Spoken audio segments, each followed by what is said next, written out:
नमस्कार दोस्तों। ज्ञान का एक ही स्वरूप बताया है, आत्मबोध। आत्मबोध से बढ़कर कोई ज्ञान नहीं।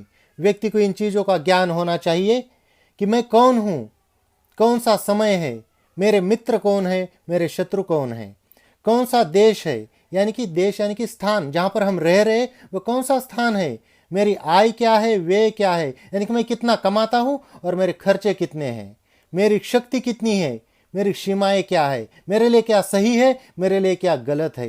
इन चीज़ों का, इन बातों का बार बार विचार करते रहना चाहिए। अपने संबंध में पूरी जानकारी प्राप्त कर लेने के बाद कुछ जानना शेष नहीं रह जाता। जीव असल में ईश्वर ही है।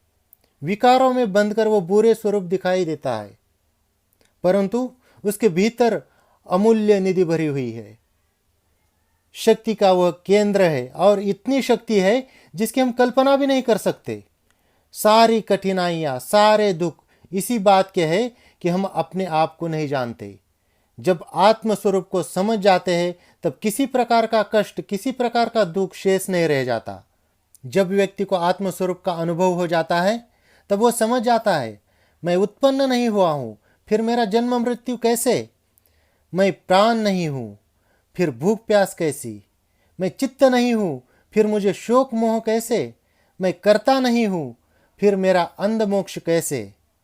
जब वह समझ जाता है कि मैं क्या हूं, तब उसे वास्तविक ज्ञान हो जाता है और सब पदार्थों का स्वरूप ठीक से देखकर उसका उचित उपयोग कर सकता है।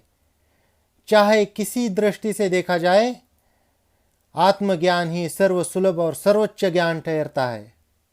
जब हम किसी व्यक्ति से पूछते हैं कि आप कौन हैं, तब वो अपने वर्ण का, अपने कुल का, अपने व्यवसाय का, अपने पद का, अपने संप्रदाय का परिचय देने लगता है। वह कहेगा मैं ब्राह्मण हूँ, मैं अग्रवाल हूँ, मैं गुप्ता हूँ, मैं बजाज हूँ, मैं तहसीलदार हूँ, मैं एमएलए हूँ।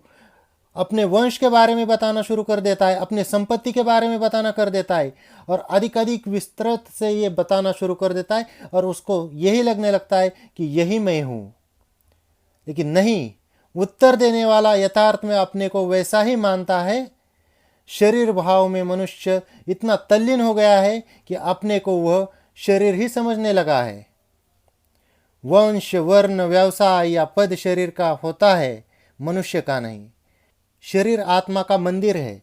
उसकी स्वस्थता, स्वच्छता और सुविधा के लिए कार्य करना उचित है, आवश्यक भी है, परंतु यह ठीक नहीं कि केवल मात्र शरीर के बारे में ही सोचते रहना। अपना स्वरूप मान लेना कि शरीर ही मेरा स्वरूप है, वास्तविक स्वरूप है। नहीं, वास्तविक स्वरूप तो आत्मा है।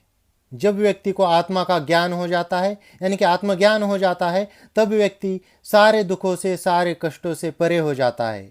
तब व्यक्ति के जीवन का उद्देश्य जो है वह संपन्न हो जाता है।